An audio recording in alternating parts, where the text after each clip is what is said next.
The answers. It's perfect. That's kind of why I did it too, Tilly. All right. All right.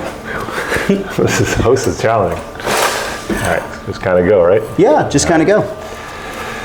Hey T-Mac, how you doing today, sir? Welcome, Sean. How are you today? Doing great, man. Doing great. I feel this is weird because I'm like the host today and you're the guest. I know. So we're turning the perspective a little bit different for our viewers and listeners today. Yep. Thought it would be interesting. We talked about it a couple weeks ago about we've been interviewing different people from the golf community, but I'm not sure the listeners and kind of the viewers kind of know who we are. Yeah. We kind of obviously throw out our teaching philosophies and some of the things we've done in our past. Yeah. But I thought it'd be nice to kind of get like a good in-depth look at what you've done and kind of where you're coming and where your goals are and that type of stuff. So basically, first question I might have for you and the viewers is, how'd you get into golf? Like, did you start when you were young, or how'd you get into the game? Yeah, so as a kid, I started when I was about 5 years old.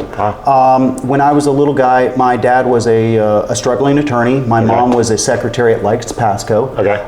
So my grandpa would pick me up from preschool or kindergarten or whatever it is at that age. I'm not really sure. Yeah. And he would take me up to a driving range up in Bushnell, which had a driving range, and it had one of those old, had a batting cage, but it had one of those old arms that went like this, so it would throw the ball. And he would sit over there in the corner and he would read the Wall Street Journal every time. He was a stockbroker as a trade, and a very good accomplished golfer. Okay. And he taught me three things that I think I still work with today, at least two of them. One was the grip, and two was he'd always told me to place a pole from my head to my rear end and rotate around that, which, to be honest with you, we still use to this day. Yeah, some of the simple things, right? Correct. They still work. Did you play a lot of other sports when you were growing up? And you're a baseball player. Yeah, I played a lot of baseball, played soccer, played football, tried every sport that I could, tried tennis. I was terrible at that. My parents really encouraged me to play a lot of different type of sports and stuff like that. Baseball was my main love at that time. And that was really all I had there. And you went to Zephyrhills High School? Yes, sir. Is that right? Yes, sir. Graduated in '95. Nice. Played all 4 years on the varsity baseball team. Starting center fielder. From there, all 4 years. And did you have any prospects to go play college? And you went to USF, but did you? Yeah, I got a scholarship to play at a little school up in North Carolina called Belmont Abbey. I was up there for 2 years. I think I got a little homesick. Came on back home and then enrolled into PHCC at the time, and then transferred to USF. Nice. And then we've worked together obviously in the past and stuff, and obviously good friends, and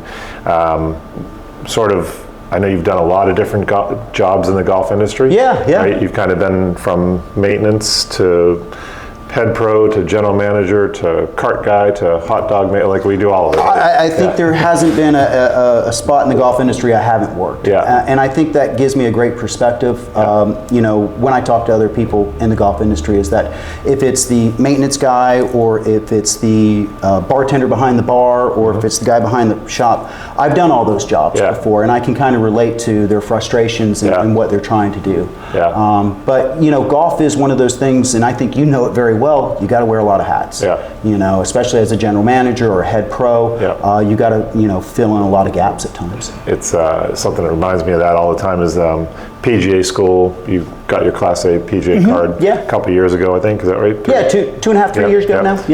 So basically, when you go to PGA school and kind of get your, they've changed up the course curriculum, but basically you used to go level 1, level 2, level 3, and you'd have to like physically go to the sites or whatever. But I remember PGA level 1, kind of like one of the old school mentor guys who's kind of leading the lecture. And you go into this classroom and there's a list. He's got this list of PGA duties, right? And it's like 54 items long. Right? Golf cart technician, right? Again, how to fix the toilets. Absolutely. Hey, maybe if you're a little bit of a teaching pro, that's good. You get that concept. Can you read a P&L statement? Like, there's just so many things. And I think the public doesn't understand how much the golf pro and what he does behind the scenes. They just think that we take tee times and give lessons and sit in the office. Or play. Or playing. They think we're always playing. And that's a concept that used to be. And I think that's changed a little bit with some of the corporate ownership of places that they don't want you to play. No, they want you to stay, tied more to the office, more customer relations and stuff like that. Yeah. It is kind of a shame because, a lot of people get into this industry because they are good golfers, and their game certainly diminishes as they get into it. But it is definitely, a job where you got to wear a lot of hats, right? And be prepared for it. So again, being friends the last 15 years, whatever, I think you've kind of, to me, maybe found your niche. Yeah. Is that a good way to say it? Absolutely. And kind of what led to that over the last 3-4 years that you've kind of started your own company with Swing Theory Golf? Yeah. So, just for me, I think having so many different jobs in the industry, you kind of figure out what is best for you. Yeah. What when you go home at night, what job do you do that gives you the least frustration when you come home? Yeah. Or what you're good at, by the way, too. Yeah, absolutely. What are you good at, you know? And I found that my skill set in the world of golf is more teaching. Okay. I've tried the general manager, I've tried the head pro and stuff like this. I'm just not a person that is going to be in the pro shop very much. I like being out on the range, I like being outdoors, and I've always been that way. Even in school, I was always the kid that was running to the door for PE or try to get out or anything like this. So you did maintenance. You did maintenance for Jovita, right? I did maintenance for Jovita. I started with Saddlebrook at 16 as my first job, doing maintenance there under Al Schramm. Old name if you guys know him. And just I enjoyed everything about the golf industry, just being out there on the course. I think there's just something about it, especially early in the morning when you get on out there and you see the dew and you see the sunrise come on up. There's something very special about that. Even the nighttime when we play the leagues during the summer, very cool, very fun to see the sun going down. Absolutely. Me and you have both played a million rounds of golf where we're trying to get in, trying to rush in the last 5 holes. We're getting in dark. I can't tell you how many times we've come up Silverado in 18 and it's pitch dark. That's exactly right. Exactly. So, so you developed your own company, essentially started your own company. So talk to the. So I developed a company called Swing Theory Golf, and what it is basically my teaching platform to help people, better with the game of golf. I envision it being, a full-size academy way down the road, someplace where it has instructors. We have, mental specialists, nutritionists, and stuff like that. But right now, it's just kind of the cornerstone of just getting it to just me, myself, and getting really an understanding of, what works best for teaching people, my philosophies and all that, as I try to build this corner around and try to build it up. So not in a good or bad way, but there's many instructors that have like almost like you have to do it their way type of thing. I think some of the better instructors are the ones who kind of work with the player and adapt our philosophy, our theory to them. Again, when you're going through PGA school, there's some principles and laws about, hey, you can't grip the club like this, right? You have to put your hands together in some fashion, overlap or interlock, whatever that is, right? So do you have, I guess maybe again, philosophy-wise, is there either who do you like to teach best, or like do you prefer certain age groups, skill sets, skill levels, and it's fine to say, hey, I like working with juniors, I like working with more skilled players, like whatever that is, or are you pretty comfortable with all and you can kind of work your way around all of them? Well, with me living in Zephyr Hills, our main clientele is going to be older retirees and beginners. And to be honest with you, I've really found a great niche with that. I enjoy working with beginners. I've worked with some elite players, but there's something about when that beginner hits that first good shot and they turn around with that, oh God, look, they're hooked. They're absolutely hooked, and they're going to chase that feeling that they got there for the rest of their life. And you know that you've made a golfer for your industry. Where, not that I don't like working with elite players, they're great, but they're going to play the game for the rest of their life anyway. You know what I mean? So for me to bring a new person into our industry, into our game, is really my main philosophy or goal. The rest is, as you said, it's just principles and rules and laws and setup, and just try to get them as comfortable as they can with their setup. I think is really the big philosophy for it, and then work on the swing as it goes through. But just making sure that I work with beginners and get them comfortable on the course and enjoying the game is my main goal. That's great. I mean, that's great. And there's so many new people getting into the game. The last 3 or 4 years, you've probably seen a little uptick in that. Oh, absolutely, absolutely. There's a lot of, a lot of ladies, beginning ladies want me to introduce them to the game of golf, which I absolutely enjoy. I mean, I think a lot of pros kind of steer away from that because they're not the elite player. They're not going to have that beautiful swing on the range where everybody's looking at them. Yeah. I think if you can just get away from all that and just understand that you're working with somebody one-on-one in that little bubble and making them better, that's all I care about. Yeah, and I think from that perspective, just kind of that, we'll call it, middle to senior level golfer, maybe some ladies, maybe some guys.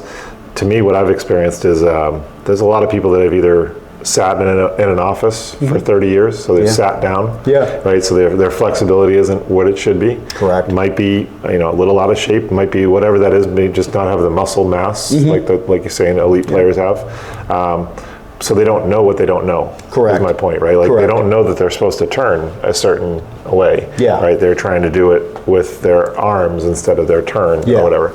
So whatever those things are that really end up, like you said, they get that look on their face when they hit the good shot. Correct. That's what brings them back. That's what gets you as excited as a teacher. Absolutely. I think that's the most excitement as you have is when they hit that ball and they look around to you and you just, it's kind of like for me, I've got a 5-year-old at home when they open up that first Christmas gift and they're that old shock. I want to have that. I'm addicted to that. Right. To be honest with you. Yeah. So. Do you like teaching driver versus irons versus short game versus putting? Like, is there something of those 4 or 5, or even mental, like, course maintenance or course management? Like, kind of give us what you feel like. I like honing personally into the short game and to course management. I think personally for me, I think that's where more of the scoring is going to happen for the player.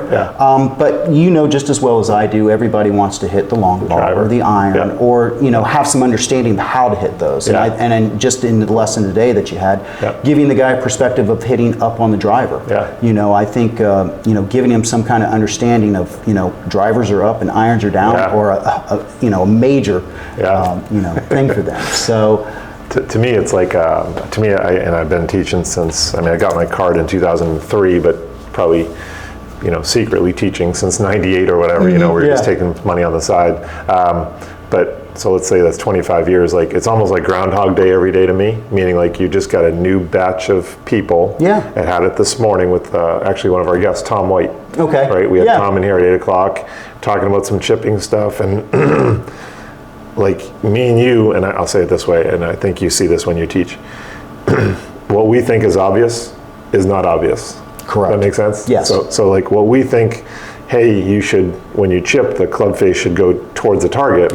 Tom, who's a very accomplished player, hadn't heard that before. Right? So I think those are some of the things that are cool to be able to share with people. And get them, again, we sometimes, and it probably happens, like we blow by it in a lesson.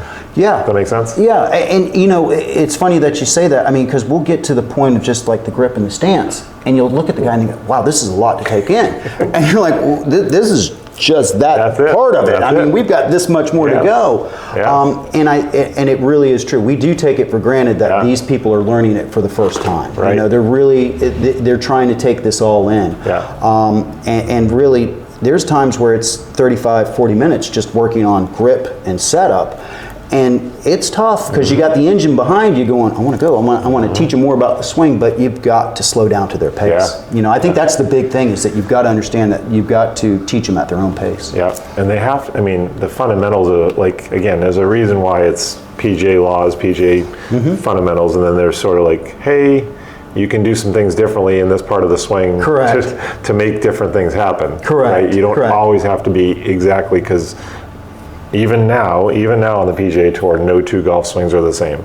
We saw that more 20, 30 years ago with the difference between Jack Nicklaus, Arnold Palmer, Gary Player, Lee Trevino, Ray Floyd. There's those 5 golf swings are completely, they look different. Right? But Jim Furyk looks different, even though he's kind of past his prime now. But he's literally probably the best ball striker, or one of the best ball strikers. One of the best ball strikers of all time. So he 58. took Mr. 58. Exactly. Come on. Right. So his takeaway looked odd compared to the traditional Adam Scott, Tiger Woods, the Luke Donalds, the guys who just look so precise with everything. But it does come down, okay, you can do some different things, but when you get back down to impact, these are the things that we're going to make sure that, so again, if your grip, we'll just keep going with the grip. If your grip is like this, but so to me, when I get the guy who's got the grip really strong, right? Yeah. That's when you say that's the hard one to change. Yeah. You know, because most people don't come in this way. No, they're no. usually this way because they're either hockey players, baseball players, whatever. Yeah. So those are the ones where, again, and you know, as your students, this is kind of what I like to know from you. But like as your students, you know, they're like, okay, yeah, I got the grip, but can we talk about the backswing? No. No, we've Right? got to stay on this point right here, you know. Right. You know, I definitely see that, especially with the grip.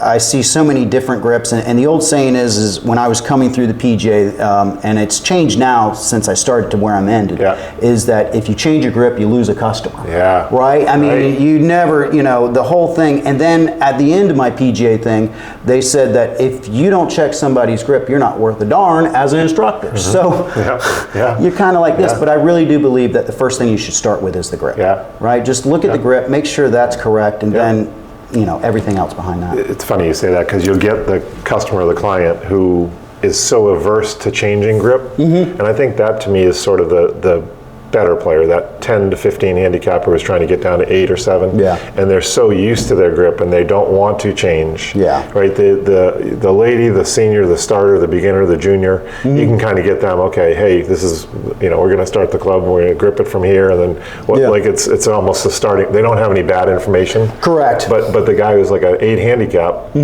who's been getting it around the golf course with the bad grip, and wants to stop hooking it and hitting it low. Yeah.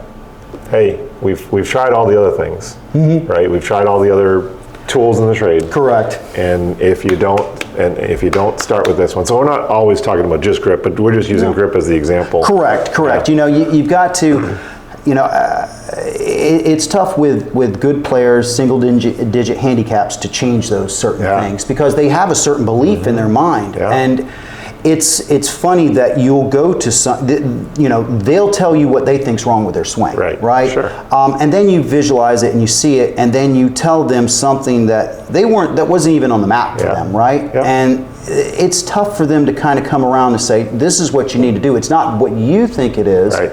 It's this root problem right here, and that's the toughest, you know, that you get between it, especially with the lower handicap players.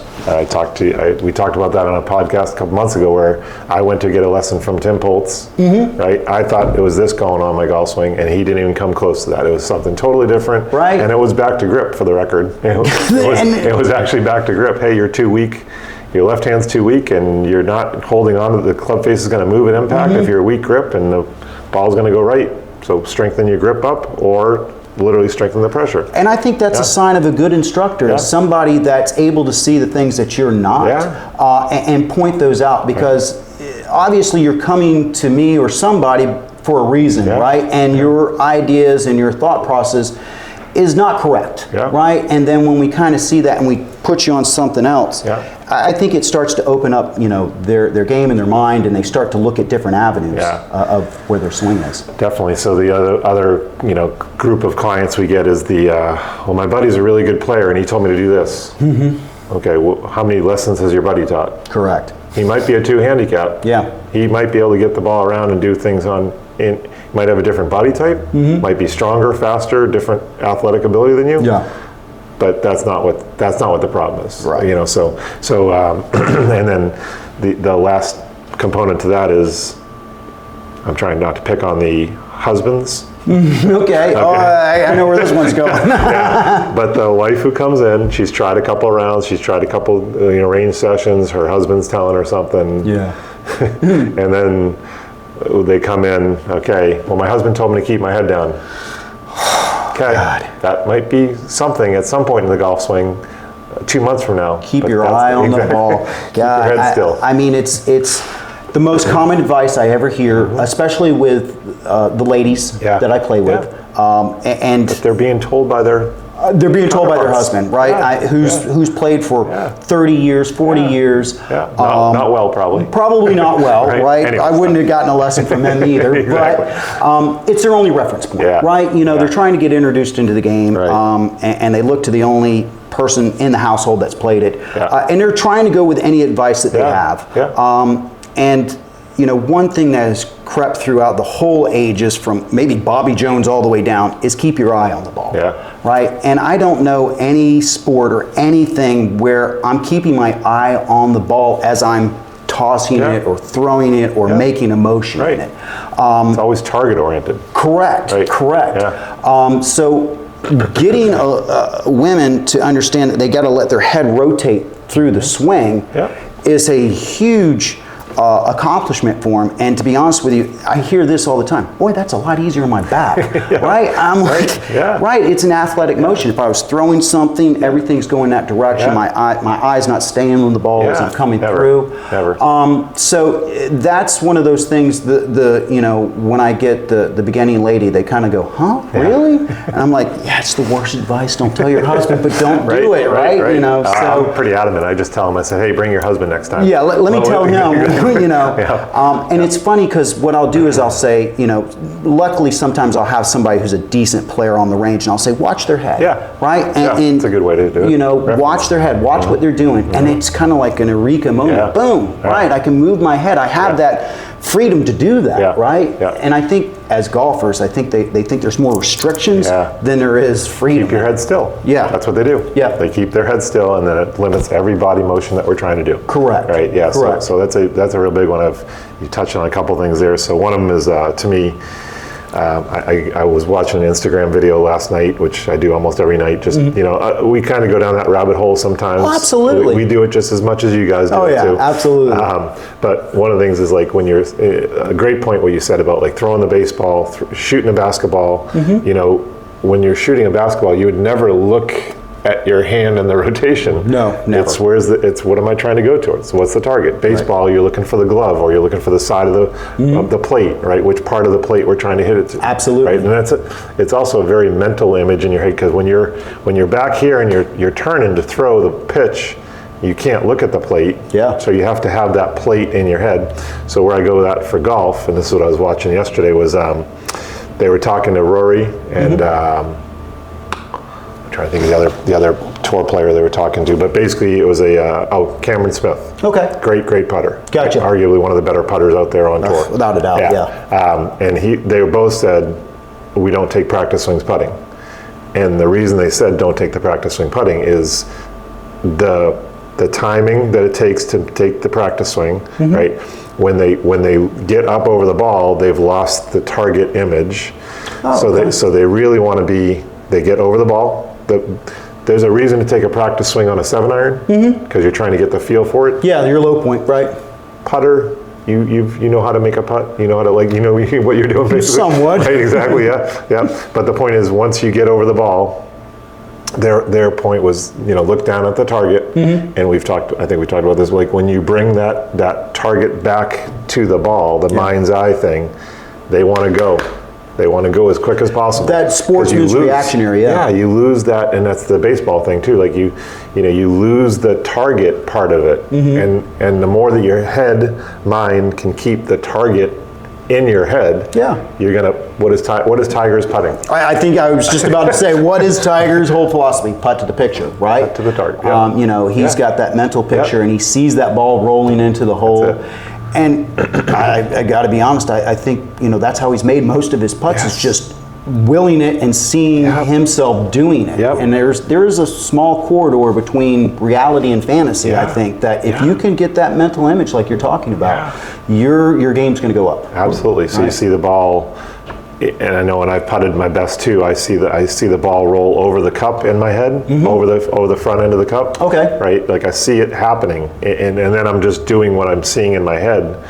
Just like driving, like all the things we do when we don't get in an accident. Like we're seeing the thing that's happening in front of us. But we're not focused on the wheel. Right. You know what I'm saying? Like we'd never do that. We would never look at our hands. Or the steering wheel. Crash. Right. For me, I do a little bit different mental imagery. What I do is I'm a big YouTuber, so I go and I watch Tiger make putts. I watch him putt. And in my mind, when I get over the putt, I'm envisioning myself being Tiger Woods making that putt. That's a great one. Do I make it every time? Am I Tiger Woods? No. Yeah. But I get that vision, and I really love the putt that he made on Torrey Pines at the U.S. Open. Yeah. I know which one you're talking I see about. that one every time in my mind, and I try to conjure that putt. Yeah. You know, I try to conjure those feelings. That's the par 5 where the water's in front of it. Yeah, He's got where the he- broken leg. Broken leg, Yeah. where he gets into the playoff. Talking about willing himself too. Absolutely. So, I mean, I think that's just the epitome of what Tiger Woods could do. And I think if you can kind of, at least for me, if you can envision another golfer, maybe another golfer's swing, like Nick Faldo would always envision like Jack Nicklaus's swing or something like that. Yeah. I think if you can just get a mental imagery of somebody else, it just kind of bleeds into your game a little bit. Yeah, and I may not get all the facts correct on this story, but I know Freddie Couples was being interviewed back around the mid-90s, a report, and he wins the tournament. He hits the 6-iron in from like 180 or something to like 6 feet on the last hole. Yeah. And a challenging shot, you know, pressure filled, whatever. Reporter, and this is such a Freddie Couples kind of personality type of thing. Reporter says, "Hey, Freddie, how'd you pull that off? How'd you hit that 6-iron?" He goes, "Do you know how many 6-irons I've hit on the range?" Right? All I did was think, just like you're saying about with Tiger, all I did was think about all the 10,000 good 6-irons that I've hit in my life. Yeah. That's what I was thinking about. I wasn't thinking about the bunker left, the water right, the fact that this is, if I hit this in close, I'm going to win this event. None of that factored in. No. I just factored in, hey, I've got to hit a 6-iron. I've hit 10,000 of these.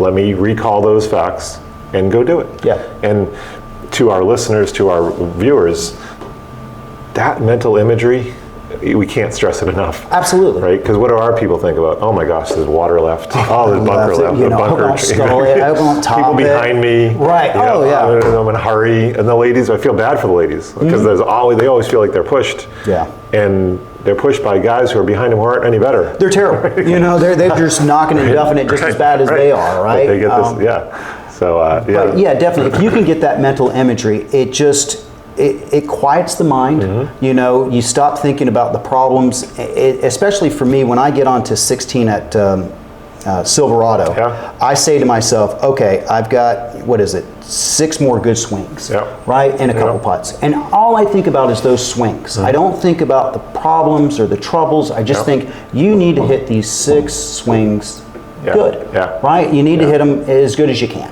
right? And if I just focus on that, I usually have a good last 3 holes or something like that. Yeah, and going back to your lessons and the people you bring out there, I think that's really important because if you bring the 10 to 15 handicapper out on number 16, 16 is a par 4 dogleg right. Yeah. Very simple, just a straight dogleg right.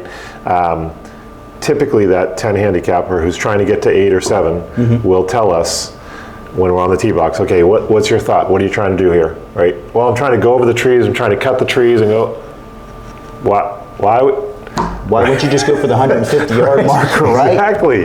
There's a huge fairway in the middle.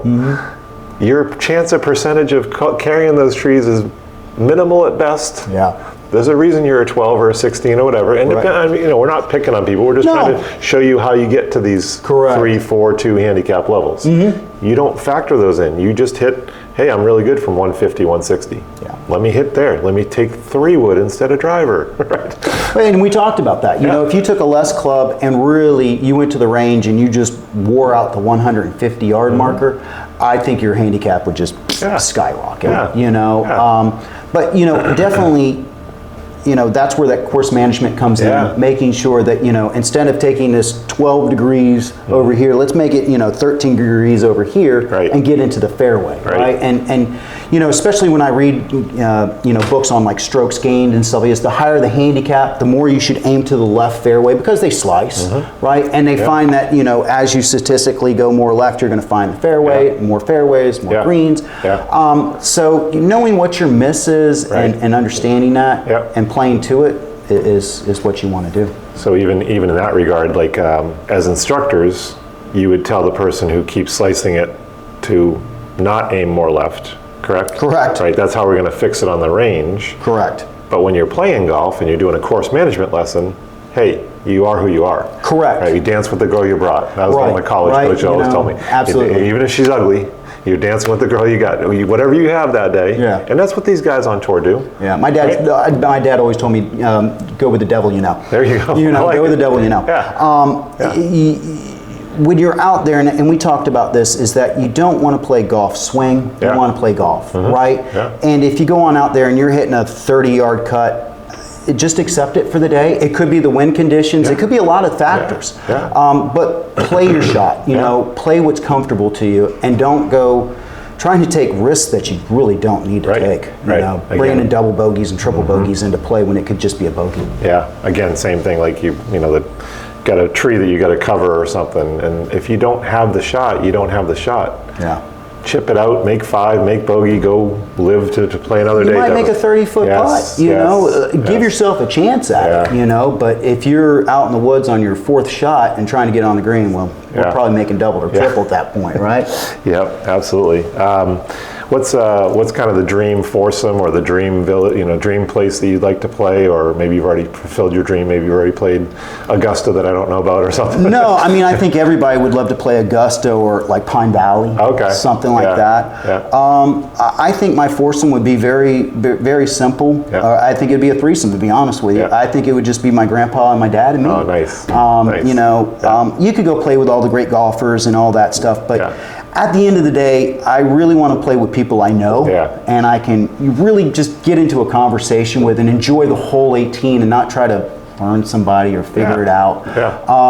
Would I love to play with Tiger Woods, Jack Nicklaus, and all those guys? Yes. I'd be nervous, by the way. I'd be totally nervous, right? I'd feel much more comfortable playing with my own, you know, my grandpa and my dad. But if I had my dream, it would be those two that I'd play with right there. Have you been to tour events, or like, is there something that you like to maybe tell the audience, like, do you like to go to the range part of the tour event and watch them hit balls there, or like how do you take in a tour experience? So for me, I love, I went to Doral, had a great experience there. I got inside the ropes and followed the guys around, which was absolutely great. I followed, I want to say, I'm trying to remember the guy's name.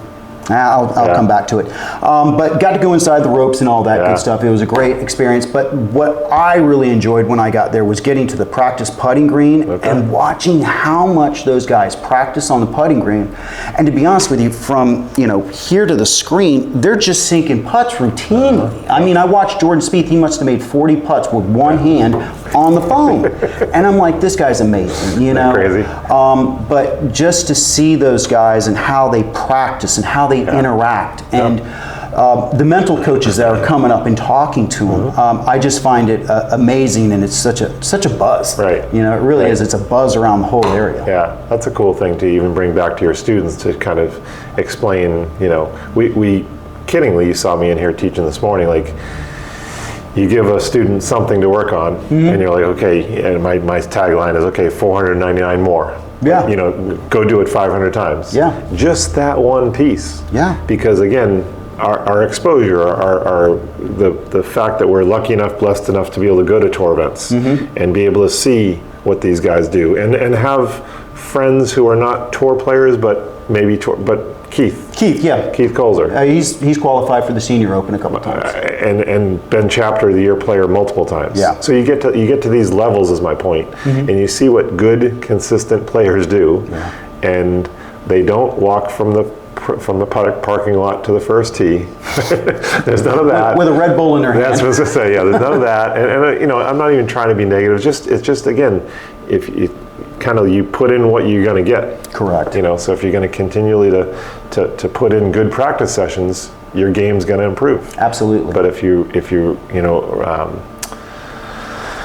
not fearful, because fearful is a little term that we hear sometimes in golf. Like, that's why golfers don't take lessons. Yeah. Right? Because they don't want the pro to screw them up. Yeah, they don't trust them with their swing, or they're worried that they're going to go down a rabbit hole and get worse than what they are before they get better. Yeah. And I think you've got to understand that the learning process is that you are going to fail before you succeed. And I think that's the fear that you talk about, is that people are like, I don't want to regress what I've already learned to go forward. I'll just keep what I have. And that's why I think they kind of shy away from instructors. So again, more YouTube rabbit hole. Yeah. I've seen some clips of Michael Jordan. I've seen some clips of Kobe really recently. Basically, the kind of summary is every day they're going to fail. They're going to fail they're not going to make 20 out of 20. Yeah. Right? They're going to fail 50% of the time making shots. They're going to fail, 20% of the time on a free throw line. But they're also going to make 80%. Correct. They're also going to make 60%. They're also going to make 70% when they're in the game, when they need the shot. Yeah. they're not fearing failure. Yeah. All they're thinking about, and Tom Brady, like you go down the list of the best players, the greats, right? the greats, Yeah. you know, and I think their way of embracing failure is what makes them successful. Yeah. You know, I think They know they're going to do it. They know that you know there's point as an athlete you're going to fail at some point, but you have to, you know, at some point get over that mental hurdle and just do it. And the more you get rid of those thoughts, it just kind of, you get into the zone. Yeah. You know, you just get into that zone and you quit worrying about all the mental chatter in your mind. So again, put the work in, right? If you have the 10,006 irons like Freddie Couples had, if you have all the putts the Tiger's made since he was 2 years old, which that's what he's calling back on Torrey Pines on number 18. Absolutely. Right? They don't think the negative way. No. That is why they get to where they get to. You know, even, you know, you and I playing at our skill level, we probably don't, because we don't put the practice. I'm sorry, I don't put the practice in. No, I mean we we you know, don't have the time. as We're kids, parents, all this stuff. Yeah, it's tough. Yeah, You know. So we don't. You know, we were better 10 years ago, 20 years ago because we had the ability, the time frame to do it. Well, it's funny that you say that because we talked about Keith Colzer, and it's just an old joke that he'd always tell me. He says, "The older I get, the better I was." Yeah. You know, right. so yeah. It really is one of those things. You know, especially when you get into the golf industry. We all get into it because we love golf. We play well at it. We are good or successful at it, and then when you get into it, it just kind of goes down a little bit. Absolutely. But you're absolutely right. The more time that you can dedicate to it, you're going to see the results out there. Yeah. You know, it just takes time. Yeah. So I'm a big fan of if you're going to go practice putting, which is the first thing, like literally getting yourself up off the couch. Okay, I'm going to go practice putting for a time frame, a number of putts, whatever that is. Yeah. Right. Don't go hit 20 footers. No. Why would you? You know, you want the positive reinforcement of the ball going in the cup. Right. So I would literally sit there, college after college, 3 to 5 footers, just trying to make as many as I could. Yeah. You know, 48 out of 50, 60 out of 100, Just whatever. challenging yourself, whatever the number was, right? But I didn't want to putt 15 footers. Yeah. Because I know the make percentage on tour is roughly maybe 20%, maybe. Gotcha. Maybe. Yeah, hit that. Right. Yeah. For 15 footers. But again, when you go tomorrow morning when I'm at work and I see guys warming up, now I understand getting the idea of feel for distance, but I want to start with 3 footers. I want that ball, right? I want to start getting confidence. I want to see the ball going into the hole. I think there's a reason why when you go buy a putting mat, it's not 20 feet. There you go. It's 8 feet, There you go. right? Yeah. So, you know, I think if you can, you know, work in that 3 to 4 foot section around the hole more than anything, even just going to get a lag feel. Yeah. If you could just work on that, I think you'd see a big reduction in your numbers, especially on the green. Yeah. So when you play in a tournament, when you go to the range to warm up, what's the first club you're pulling out to warm up with? Personally, for me, I like to grab the old wedge, and I like to hit small little shots. I like to feel just tiny little shots, and then it's to the putter. You know, I like to do a little what I call circle of death, where it's about 3 feet around. I put about 8 balls down, putt there. Right. I want to see the ball going in the hole. Right. I'm not worried about the stroke. I'm not worried about. I just want to visually see the ball going in the hole, so I can